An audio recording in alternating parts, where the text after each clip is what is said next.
Terima kasih ya Tuhan.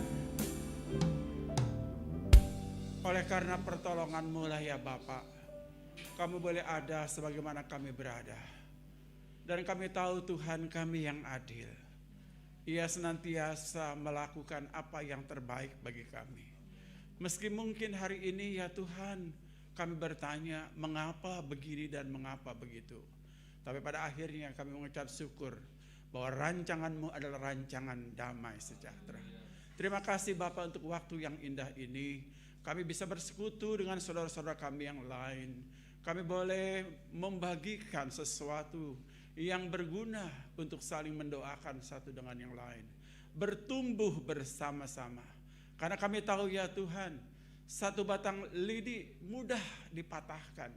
Tetapi kalau lidi itu digabungkan menjadi sapu, siapakah yang bisa mematahkannya? Kami tahu Tuhan bahwa kami sedang melawan kuasa-kuasa penghulu-penghulu di udara. Dan yang tidak nampak, namun Tuhan mereka begitu dahsyat dan kuat.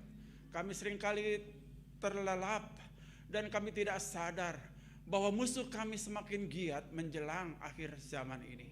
Sementara kami ya Tuhan, kami stagnan, kami berada dalam situasi nyaman-nyaman saja. Pada akhirnya kami digibas oleh hal-hal dunia ini ya Tuhan. Di sanalah kami menjerit, tetapi pertolongan itu sudah terlambat. Ya Tuhan, berkatilah sebentar, firman-Mu akan ditaburkan. Berbicaralah ya Bapa kepada kami pribadi lepas pribadi. Biarlah firman-Mu ini ya Tuhan menjadi benih yang tumbuh di tengah-tengah ladang yang subur. Di dalam nama Tuhan kami Yesus Kristus kami sudah berdoa. Amin. Silakan duduk Bapak Ibu yang dikasihi oleh Tuhan Yesus Kristus. Ya, tema kita hari ini adalah keluarga yang dipulihkan. Saudaraku yang kasih, seberapa urgennya bahwa keluarga kita ini perlu dipulihkan. Apakah Bapak Ibu Saudara sekalian merasakan bahwa keluarga kita baik-baik saja? Atau bahwa apa yang sedang terjadi di tengah-tengah kita, saudara merasakan ada hal-hal yang harus diperbaiki dalam rumah tangga kita? Semua terjadi Bapak Ibu sekalian bukan terjadi tiba-tiba. Pasti saudara sekalian kalau ada hulu pasti ada hilirnya. Ada hilir pasti ada hulunya. Jadi kejadian apa yang kita alami hari ini dalam keluarga kita adalah akibat di masa lampau, ya, di masa lalu. Nah, itulah sebabnya kita perlu dipulihkan, ya, keluarga demi keluarga. Kalau keluarga itu kuat, Bapak Ibu sekalian, gereja akan kuat. Kalau gereja itu kuat, negara itu kuat. Kalau negara kuat, bangsa itu kuat. Kalau bangsa itu kuat, dunia itu kuat. Saudara lihat impaknya begitu dahsyat, ya. Saya akan bacakan firman Tuhan di dalam kitab Ulangan pasal 29 ayat 18, demikian firman Tuhan. Sebab itu janganlah di antara kamu ada laki-laki atau perempuan, kaum keluarga atau suku yang hanya pada hari ini berpaling, meninggalkan Tuhan Allah kita untuk pergi berbakti kepada ilah lain atau bangsa-bangsa itu. Janganlah di antara kamu ada akar yang menghasilkan racun atau ipuh. 1 Timotius 5 ayat 8 demikian. Tetapi jika ada seorang yang tidak memelihara akan sanak saudaranya, apalagi seisi rumahnya, perhatikan ya, seisi rumahnya, orang itu murtad dan lebih buruk dari orang yang tidak beriman. Saya pikir ini bagian dari para firman Tuhan yang cukup dahsyat, begitu saudara sekalian. Nah, tadi saya katakan Bapak Ibu sekalian, seberapa urgennya kita harus menelisik keluarga kita. Dan kemudian saya katakan kepada saudara bahwa kejadian hari ini adalah akibat di masa lampau. Kalau anak-anak saudara sekalian hari ini, saudara sekalian membentak Anda sebagai orang tua. Kalau anak-anak ini memberontak kepada Anda, tidak nurut kepada Anda, sulit sekali dikendalikan. Saudara menjadi anak-anak pelawan dan lain sebagainya. Anda ingin bahwa anak-anak Anda itu baik, begitu ya. Saudara, ini terjadi saudara sekalian karena dulu waktu dia masih kecil, Anda tidak mendisiplin dia. Ya. Waktu kecil itu mestinya kita mendisiplin mereka dan itu menjadi satu budaya. Menjadi suatu kebiasaan, begitu ya. Dari kecil kita sudah membawa mereka ke gereja. Dan kita tanamkan di dalam hati anak-anak kita. Inilah gerejamu. Tempat kamu dibaptis, tempat kamu disidi. Bahkan mungkin kamu akan menikah di sini. Dan orang-orang tua harus mensyukuri tentang gerejanya. Bangga dengan gerejanya, begitu ya. Sehingga anak-anak pun bangga dengan gerejanya, senang berada di gerejanya. Dia merasakan bahwa di gerejanya itu seperti rumahnya yang kedua. Dia merasa nyaman, merasa diterima, begitu ya. Karena rumah itu adalah tempat di mana orang bisa diterima. Saudara, seindah apapun di luar sana, saudara sekalian, rumah itu adalah tempat yang paling nyaman di kolong langit ini. Di luar sana mungkin kita tidak dihargai, tidak dihormati. Kita dianggap jadi anak bawang, begitu saudara. Orang menilai kita, mungkin orang di luar sana kita direndahkan sedemikian rupa, saudara. Dilecehkan sedemikian rupa. Tapi di rumah Anda akan dihargai, dihormati oleh anggota keluarga lainnya. Di luar belum tentu, Bapak Saudara sekalian. Dan pada waktu Anda berada di rumah, saudara merasa nyaman, begitu ya. Ada ibu, ada ayah, ada saudara-saudara yang memperhatikan Anda. Itulah tempat yang paling aman di bumi ini, saudara sekalian, adalah di rumah. Kalau di rumah itu beres semuanya. Kalau setiap individu yang berada, setiap anggota keluarga memberikan kontribusi yang benar, berada di dalam tanggung jawabnya masing-masing secara benar. Tetapi kalau itu tidak terjadi seperti itu, maka sebaliknya, rumah tangga atau keluarga atau rumah kita adalah neraka. Ya, orang mungkin lebih nyaman di luar. Tidak, kita lihat Bapak Saudara, banyak anak-anak itu yang keluar rumah, saudara. Ya, waktu-waktu ini ada selebrasi jalanan, begitu ya. Ada artis yang tiba-tiba terkenal, begitu saudara sekalian ya, di jalanan itu, saudara. Siapa mereka? Di mana orang tua mereka, Bapak sekalian? Tanggung jawab ayah dan ibu. Mereka berada di jalanan. Lihat cara berpakaian mereka, lihat pergaulan mereka, lihat apa yang mereka konsumsi, apa yang mereka makan dan mereka minum. Salah siapa, Bapak Saudara sekalian? Enggak ujuk-ujuk dia berada di jalanan. Why dia ada di jalanan? Karena siapa, saudara? Ada tanggung jawab yang lain yang mestinya orang tua bertanggung jawab pada mereka. Ya, orang tua enggan bawa ke gereja anak-anaknya, malas bawa ke gereja anak-anaknya sejak kecil. Ya, sekarang sudah dewasa, bagaimana kita mau mendisiplin mereka? Bagaimana saudara sekalian kita mengatakan ini gerejamu, engkau harus mencintai. Sehingga saudara sekalian, bahwa pendeta dalam gereja, saudara sekalian, dia harus membina saudara dari ayah, ibu sampai anak-anak. Komplit. Tidak mungkin saudara sekalian pendeta itu saudara hanya membina suami istri. Itu tidak mungkin. Karena Anda adalah keluarga. Bahwa gereja harus menyelamatkan keluarga. Pendeta harus melayani satu keluarga. Kita datang pada waktu Anda sakit, pada waktu Anda apapun, apabila Anda izinkan, kita para pelayan akan datang ke rumah Anda. Kalau Anda izinkan. Kami ini bukan takut saudara sekalian melayani Anda, begitu ya. Tapi kami juga harus berpikir apakah Anda siap menerima kami ini, ya, melayani Anda. Apalagi pandemi seperti ini, ya.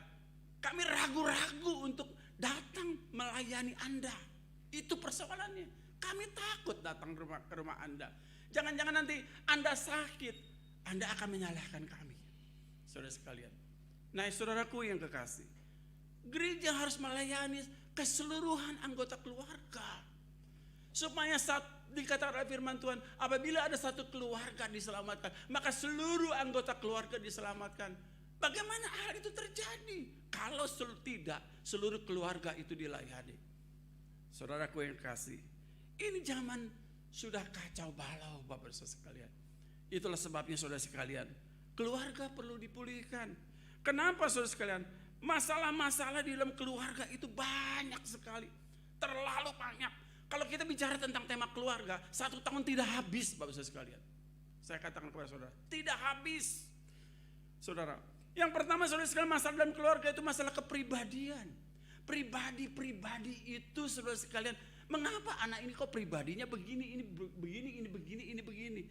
Saudara sekalian, pribadi itu atau karakter itu tumbuh saudara sekalian dan berada seperti itu oleh karena kebiasaan. Kebiasaan itu saudara sekalian mengkristal Bapak Saudara sekalian dan menjadi satu pribadi. Dan kalau Anda sudah berusia 30 tahun, 40 tahun, Anda mengalami yang namanya karakter buruk, sulit untuk bisa dirubahkan. Perlu ada jamahan daripada Allah Roh Kudus. Perlu saudara mengalami Tuhan, bukan berarti tidak bisa. Saya ada banyak sekali ngomong sama banyak orang, pendeta-pendeta saudara sekalian. Dia mengatakan sulit Pak Yopi, umur 40, karakternya sudah buruk, tidak bisa diubahkan.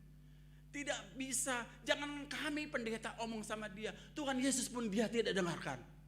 Saya pikir benar, Tuhan Yesus juga ngomong sama dia nggak akan berubah dia.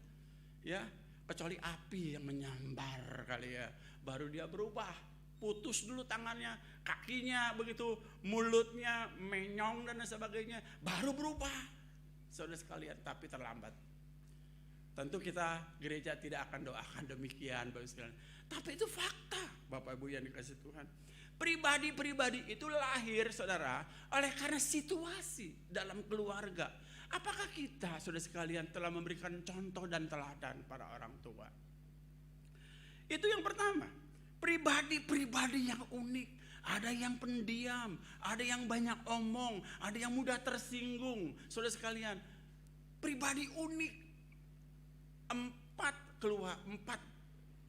jiwa di dalam rumah saya dan sekarang ada Marsha.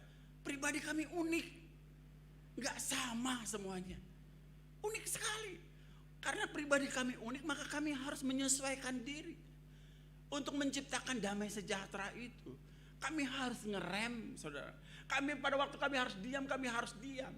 Tapi pada waktu kami harus berbicara, meskipun itu akan terjadi konflik, kami akan bicara. Memang tidak nyaman. Jangan takut konflik dengan anak-anak, dengan istri dan suami.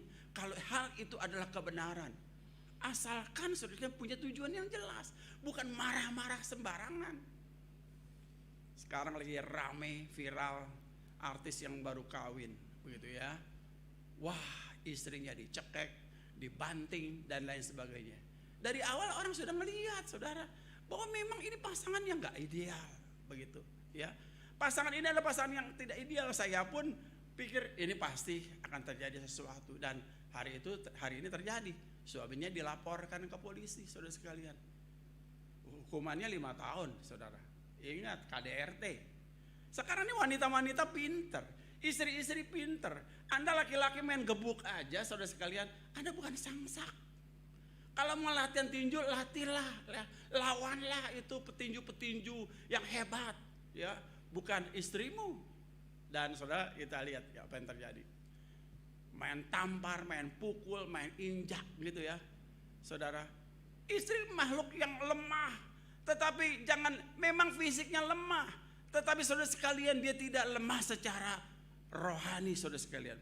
Dia tidak lemah saudara sekalian secara pikiran saudara. Dan dia akan membalas. Dan akhirnya balas. Kapan mau selesainya? Kapan mau selesainya? Balas. Berikan pengampunan. Tuhan Yesus saja mengampuni kok. Saudara tahu nggak bahwa secara teologi saudara sekalian, pernikahan itu seperti apa sih? Pernikahan itu adalah seperti hubungan jemaat dengan Kristus saudara sekalian.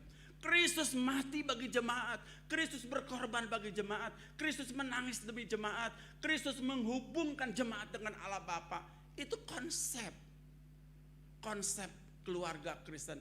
adalah seperti Kristus dengan gerejanya. Saudara, ada pengorbanan. Kemudian saudara sekalian, bukan saja kepribadian saudara sekalian yang unik, saudara, sehingga terjadi bentrokan-bentrokan biasa.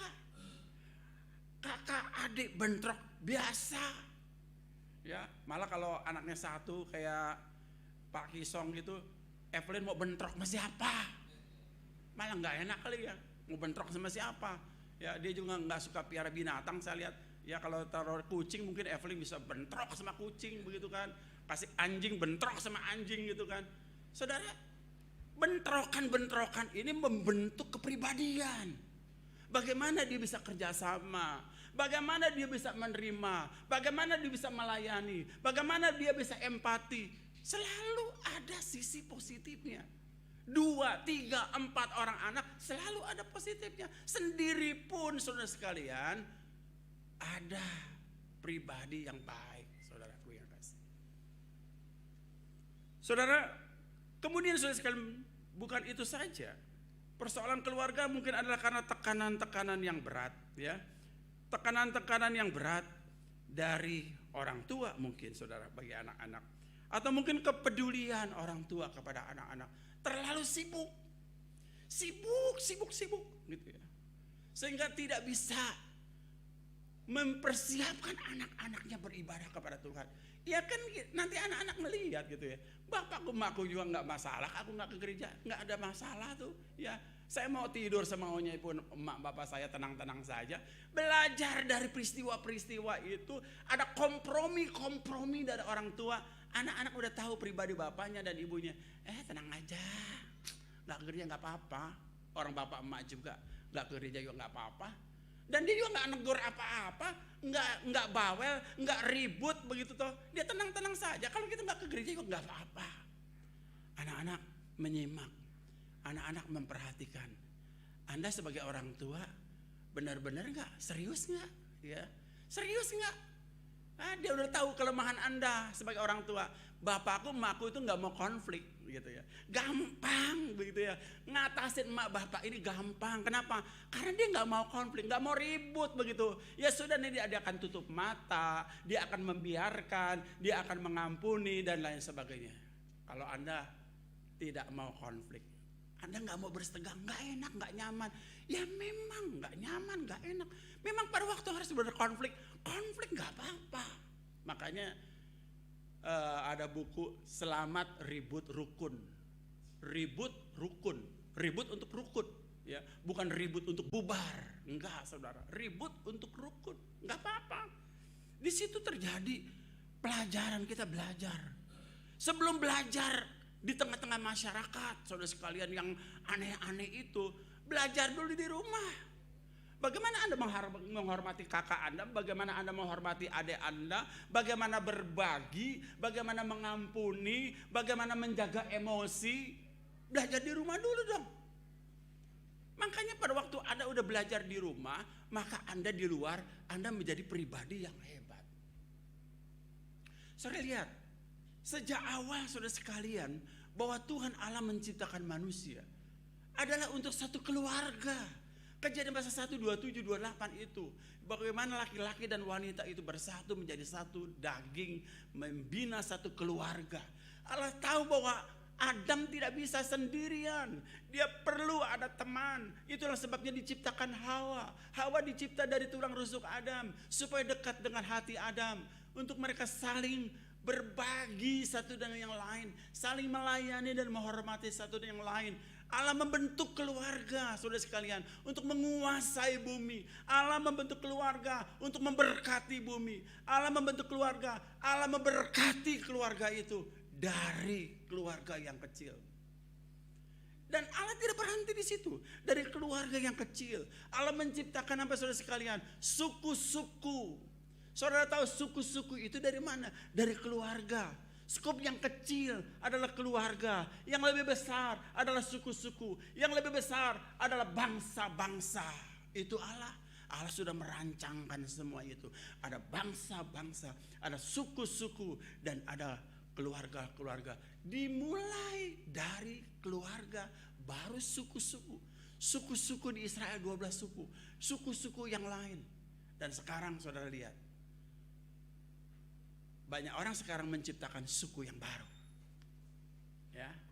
Suku yang baru. Kalau Pak Wisnu ini Wardana begitu ya. Anaknya Wardana semua gitu ya. Wardana semua. Wardana suku ya Pak? Bukan. Itu jadi suku nanti. Suku Wardana. Kenapa? Karena ya masalahnya dia hanya punya anak perempuan. Ya, selesai. Ya, kalau dia punya anak laki, lanjut Pak Wardananya. Berhenti di Clarissa saja di situ ya Pak, Wardananya. Priscilla saja, berhenti Pak. Kalau saya masih panjang Pak, ya. Marga saya akan lebih panjang. Makanya orang-orang Batak itu ngotot punya anak laki begitu. Kenapa? Karena marganya itu akan panjang. Ya Pak Kisem berhenti marganya ya, karena akan dilanjutkan oleh marga yang lain Pak ya. Apa boleh buat begitu ya. Nah, karena punya anak perempuan seperti itu akan muncul marga-marga yang lain, dan marga-marga yang ada sekarang ini akan lenyap. Ya, nanti Siombing semua akan berubah menjadi marga yang lain. Ya, kecuali dia lahirnya di Sibolga, di Tarutuk, ya, di Sipirok, dia masih mempergunakan kata Siombing itu. Nah, Bapak Ibu ya dikasih Tuhan, pergumulan-pergumulan itu begitu banyak dalam keluarga. Bapak Ibu perlu menggandeng Tuhan. Bapak Ibu membutuhkan Tuhan untuk merekonsiliasi, untuk mengubahkan Bapak Ibu sekalian. Bagaimana Anda bisa berubah kalau Anda tidak mengalami Tuhan, kalau Anda tidak mengalami Roh Kudus, kalau Anda tidak mengalami Yesus? Berubah dari mana? Berubah dari mana kalau Anda tidak mengalami Tuhan, mengalami Roh Kudus itu Bapak Ibu sekalian? Karena dikatakan iman datang dari pendengaran. Anda dengar di mana firman itu, saudara? Iman datang dari saudara sekalian bagaimana Anda bersekutu, bagaimana Anda bersama-sama dengan Tuhan, menikmati kebersamaan dengan Tuhan.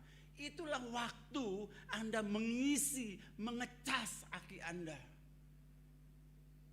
Bapak Ibu yang dikasih Tuhan, persoalan yang lain adalah persoalan pengetahuan.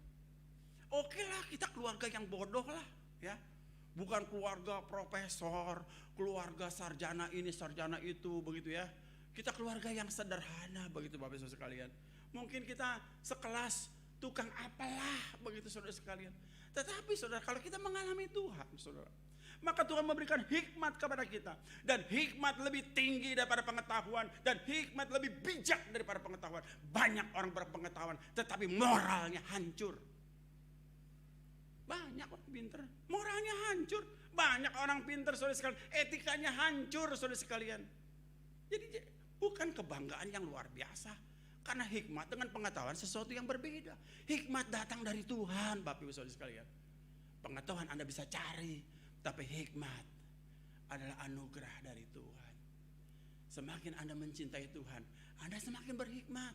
Banyak orang bodoh, tidak sekolahnya tidak tinggi, tapi begitu berhikmat, begitu berbudi, begitu beretika, begitu kudus dalam hidupnya, jauh melebihi pengetahuan apapun Bapak Saudara. Orang-orang pintar banyak yang ateis, tidak percaya kepada Tuhan, banyak sekali.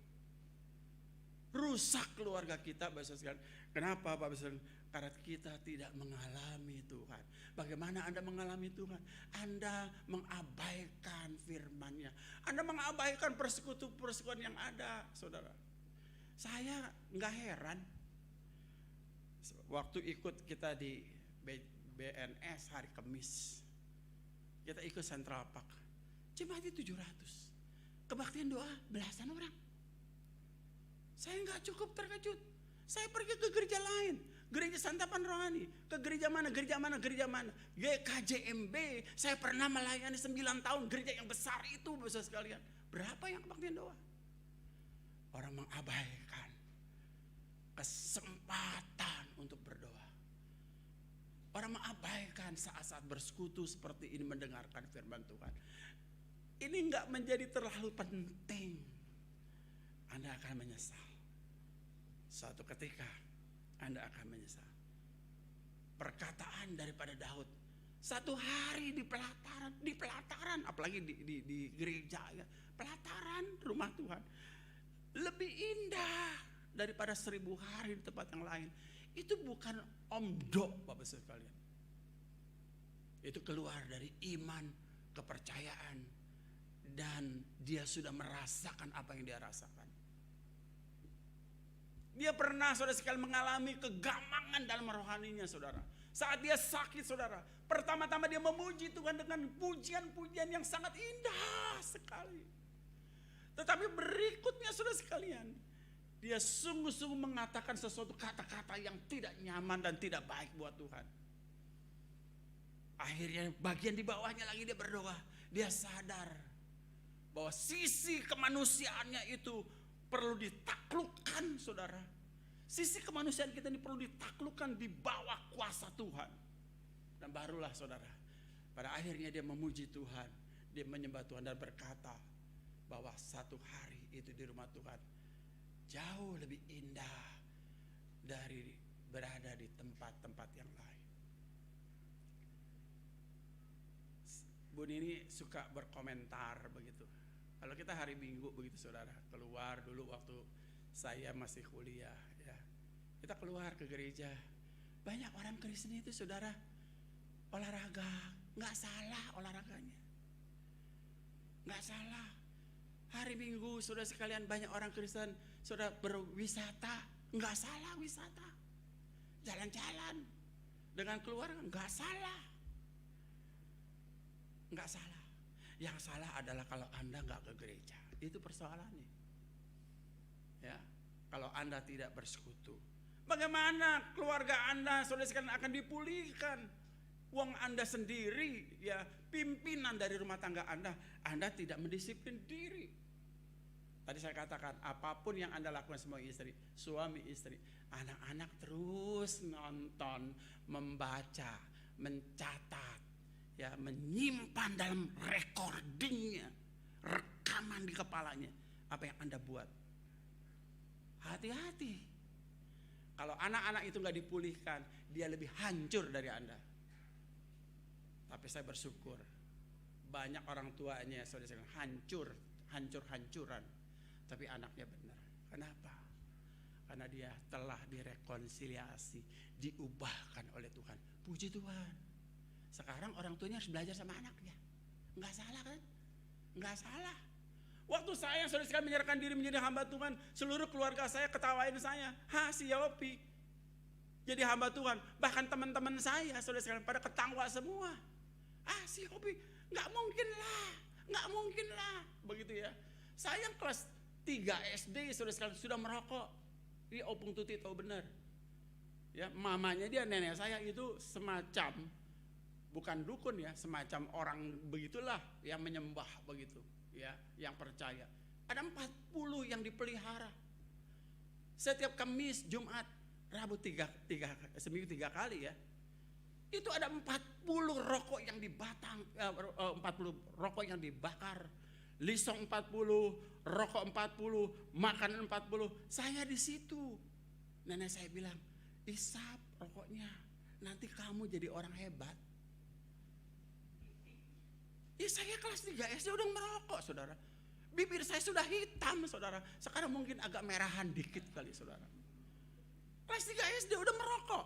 Dan kalau rokok nggak ada saudara sekalian, tukang rokok nggak ada, duit nggak ada, saya ambil senter cari di jalanan puntung rokok saudara. Itu kelas 3 SD saudara. Saya bisa seperti itu kenapa? Karena kondisi daripada keluarga. Saya tinggal sama nenek. Yang namanya dipukulin dan lain sebagainya biasa. Saya lebih senang dipukulin saudara daripada didiemin.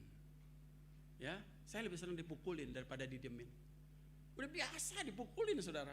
Ya udah kebal badannya saudara. Saya ingat Pak Wisnu juga sering dipukulin. Makanya karena sering dipukulin badannya sekarang gede. Ya, sehat gitu ya. Betul saudaraku yang kasih. Nah saudaraku yang kasih dalam Tuhan. Jadi begitu banyak sekali persoalan-persoalan. Masalah uang juga persoalan, tapi itu bukan yang utama. Banyak kok. Ya. Sinetron itu Keluarga Cemara itu cukup bagus begitu. Ya, dalam keadaan kesusahan, uang dan lain sebagainya, saudara sekalian. Tapi bahagia. Banyak orang yang bergelimbangan dengan harta benda, saudara sekalian. Raja minyak, raja kapal, Onassis, saudara sekalian. Rockefeller, saudara dan sebagainya. Hancur keluarganya.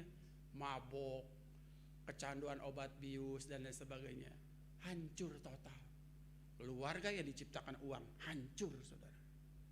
Tapi keluarga yang diciptakan berdasarkan kebenaran-kebenaran firman Tuhan, anak cucunya pasti diberkati. Itu janji firman Tuhan.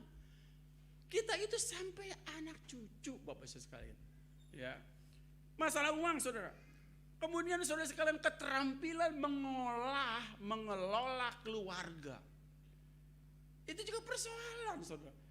Kenapa enggak ribut rukun terjadi? Ya karena saudara kita tidak punya keterampilan mengolah keluarga.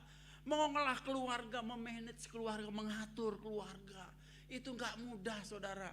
Waktu Anda kuliah, waktu Anda sekolah, enggak diajarin bagaimana memaintenance rumah tangga. Enggak diajarin. Saudara harus tahu. Dari mana Anda tahu? Dari mama kita itu loh ya. Kita belajar, mama kita dulu tuh kayak begitu tuh, bapak kita kayak kita begitu tuh. Kalau bapak mamanya dulunya benar, anak-anaknya benar. Kenapa? Karena dia belajar dari atasannya, dari hulunya dia belajar. Saya ada seperti ini bukan hanya karena mama papa saya, tapi mama papa saya ada karena nenek saya dan seterusnya. Tapi kita nggak boleh nyalahin.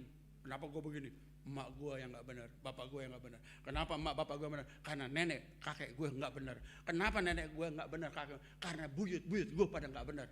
Nggak selesai, ya nggak selesai. Tapi tadi saya katakan, mungkin dari hulunya kita sudah hancur-hancuran. Tapi berhentilah saudara sekalian di saat ini saudara. Anda harus rekonsiliasi, Anda harus cari Tuhan, bertobatlah dan bersama dengan Tuhan. Tidak ada yang mustahil. Anda akan diubahkan, diberi hati yang baru, diberikan pikiran yang baru. Itu yang disebut namanya natur yang baru. Natur yang lama sudah rusak. Adam dan Hawa telah jatuh dalam dosa. Dosa itu saudara sekalian yang membuat kita saudara sekalian melawan orang, membunuh orang, mengkhianati orang, saudara. Sehingga di rumah lihat ribut ya. Itu apa? Dosa. Ribut, tersinggung begitu ya. Kadang-kadang nggak terasa begitu saudara. Kita nggak ada nih rencana nih mau ribut nih. Saya sama Bu Nini itu nggak ada rencana. Tanggal sekian, jam sekian, detik sekian kita ribut ya. Nggak ada. Hanya masalah-masalah sepele gitu. Saya ngomong apa? Dia langsung aduh baper gitu kan. Sebaliknya dia ngomong apa, saya langsung lagi nggak siap, baper kan gitu saudara. Lalu kita, kamu nih baperan, kamu juga baperan begitu kan? Iya sama-sama baper. Nggak ada ribut direncanakan, itu nggak ada begitu. Dan dia akan terjadi tiba-tiba saja saudara. Itu karena apa? Faktor dosa. Natur kita telah mengalami kerusakan saudara, tetapi rubahlah, milikilah dengan natur yang baru di dalam Kristus. Mengolah keluarga itu nggak gampang. Belum lagi masalah-masalah kesehatan. Ampun ya. Selesai. Seperti ada mendung. Ada awal tebal begitu saudara. Ya terjadi lagi. Sakit saudara sekalian. Apa makna di balik ini semua? Saudara harus kuat. Kalau Anda harus mengalami hal itu, Anda harus kuat, harus tabah saudara sekalian. Apa sih di balik semuanya ini? Mengapa Anda mengalami itu, orang lain tidak mengalami itu? Mungkin kalau Ayub juga bisa ngomong seperti Anda, mengapa saya harus mengalami semuanya ini, yang lain tidak mengalami semuanya ini? Tapi pada akhirnya Tuhan mengganti 7 kali lipat apa yang hilang dari Ayub. Kita tidak tahu Bapak sekali. Setiap kita akan mengalami perdebatan, sungut-sungut saudara sekalian, perbantahan dan sebagainya terjadi. Anda siap nggak tiba-tiba terjadi seperti itu dalam rumah Anda? Dan yang paling penting adalah saudara sekalian, apakah Anda tetap memelihara kerohanian anggota jemaat, anggota keluarga Anda? Kita harus pikirin gitu ya, anak kita ini, aduh ke gereja nggak ya? Anak kita ini rohaninya tumbuh nggak ya?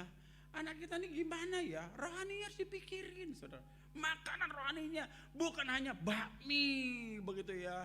Ya gado-gado kali ya, Kentucky kali dikasih makan sama dia. Ini nggak iklan ya, nggak. Tapi rohaninya nggak dipikirin. Baju yang terbaru, sepatu yang terbaru, kacamata yang terbaru, rohani yang terbaru. Apakah Anda pikirin? Anak-anak kita malas antar dia ke gereja ya. Gaul di lapangan, gaul sama teman-teman yang lain, pukul-pukulan, hajar-hajaran, lalu ngomong kotor, ngomong jorok dan sebagainya. Ya lihat saja Anda, mana yang lebih banyak? Konsumsi rohani dengan konsumsi duniawi mana lebih banyak? Jadilah dia nanti. Anda jangan menyesal, jangan nyalain siapa-siapa. Baru tidak, Tuhan dosa apa sih aku? Ada gitu ya. Kan sering kayak gitu tuh. Tuhan dosa apa sih aku nih? Aduh Tuhan, ya lu gak ingat. Tuhan ingat dosanya. Ya itu dosa masa lalumu. Kenapa kamu gak serius? Kenapa? Kamu gak disiplin anak-anak kamu. Makanya sekarang begini, kamu dilawan. Ya. Anak-anak membuat air mata orang tua berlinang-linang, saudara sekalian. Saya puji Tuhan kalau Anda gak pernah berlinang-linang ya. Saya sama Bu Nini juga berlinang-linang. Ya. Berlinang-linang air mata. Gak gampang. Ada yang gak berlinang-linang? Pasti berlinang-linang. Paling tidak waktu Anda melahirkan berlinang-linang lah ya. Atau Anda waktu melahirkan anak, Anda teriak nggak nangis gitu. Haleluya, puji Tuhan. Haleluya. Sakit ini lucu ya, sakit ini lucu ya gitu ya. Setahu saya sih pasti ampun gitu ya. Kesakitan yang luar biasa. Bapak Ibu ya dikasih Tuhan. Maka itu saudara, begitu banyak persoalan ya. Lalu apa yang dibutuhkan oleh keluarga? Bahasa yang terakhir di sini. Yang dibutuhkan oleh keluarga adalah rekonsiliasi, mengampuni anggota-anggota keluarga kita. Jangan dendam.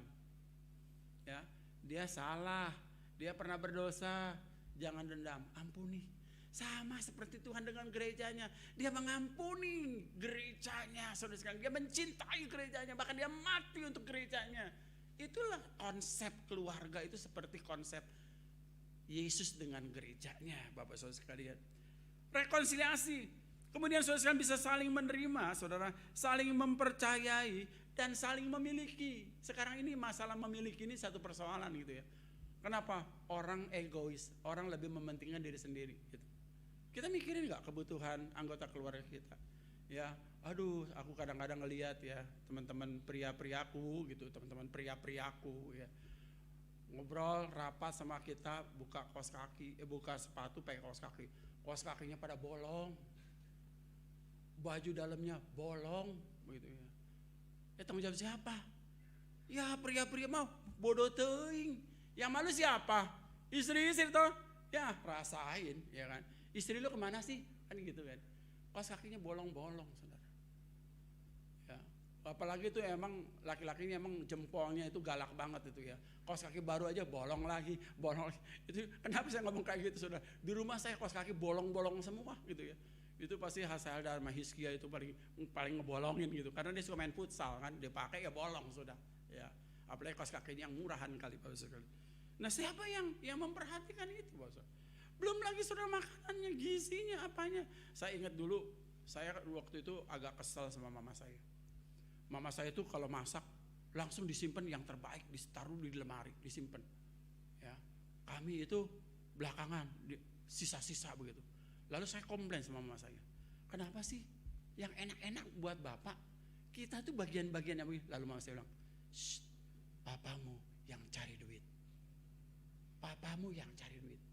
Bener juga kan, kasih yang terbaik, jangan dibalik gitu ya, yang cari duit tinggal ceker doang sama bumbunya saudara. Aduh, anak-anak dikasih paha duluan.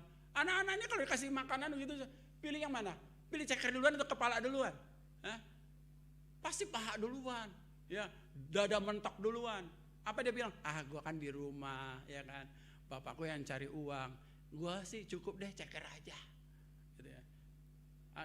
Apa seperti itu? Enggak tuh, pengen ambil dulu, ya. Bapaknya udah makan belum? Urusan belakangan, yang penting gue udah makan. Selesai tuh. Nah kita juga bapak-bapak juga anak, sudahlah, gak apa-apa. Yang penting anak-anak bisa makan. Ya padahal dia sakit perut, kan? Padahal dia sakit perut.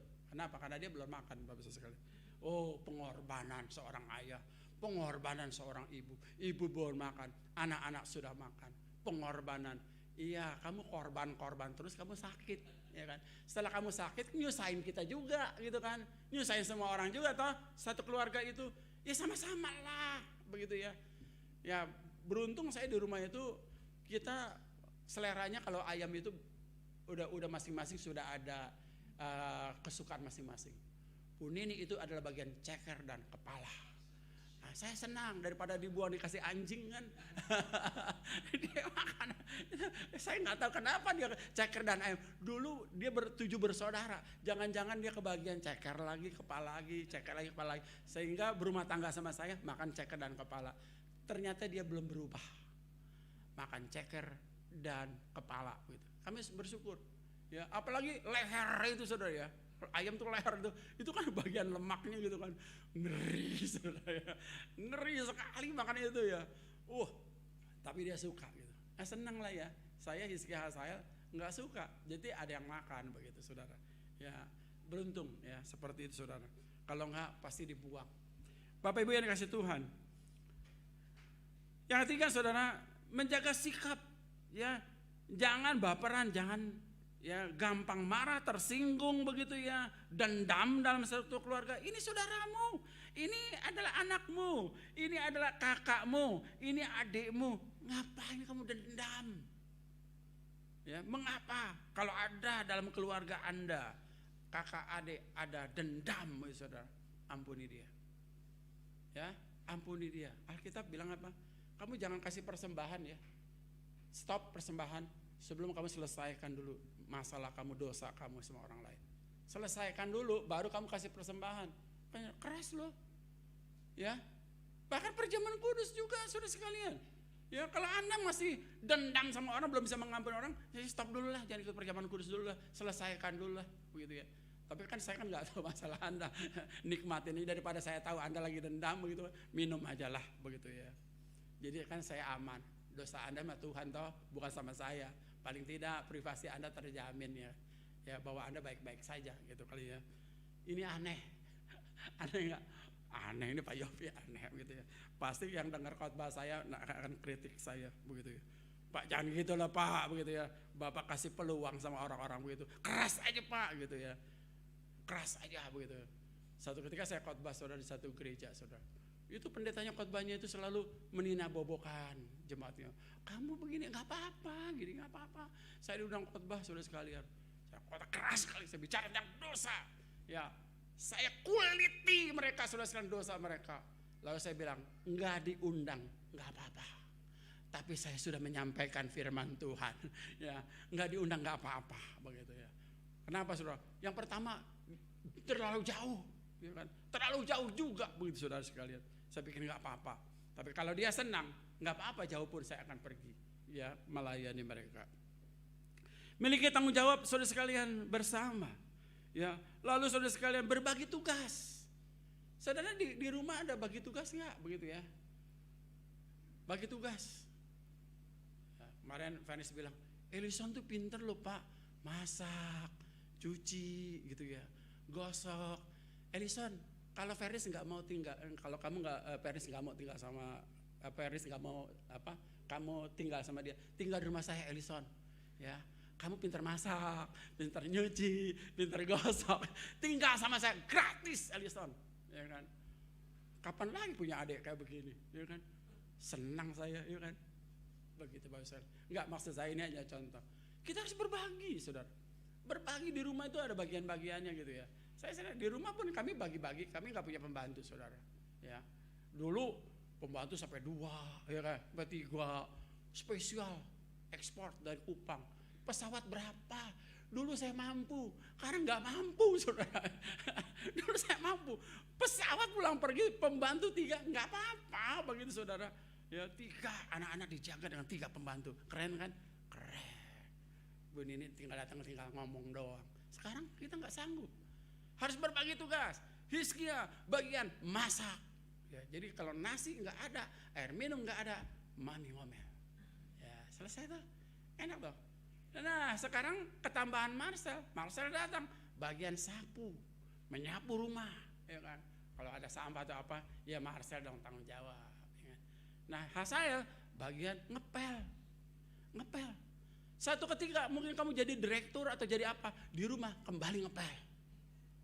Nah, kembali ngepel. Ya, mungkin kamu jadi orang hebat, di rumah kamu anak. Saya ada ngomong sama adanya Bu Nini, ini dia dengar nih, ya, dia dengar nih. Dia ada di Facebook, ya. Dia jadi pejabat. Saya selalu ngomong sama dia, kamu boleh jadi pejabat, ya. Di kantormu kamu hormat semua orang, hormat kali ya, nunduk gitu.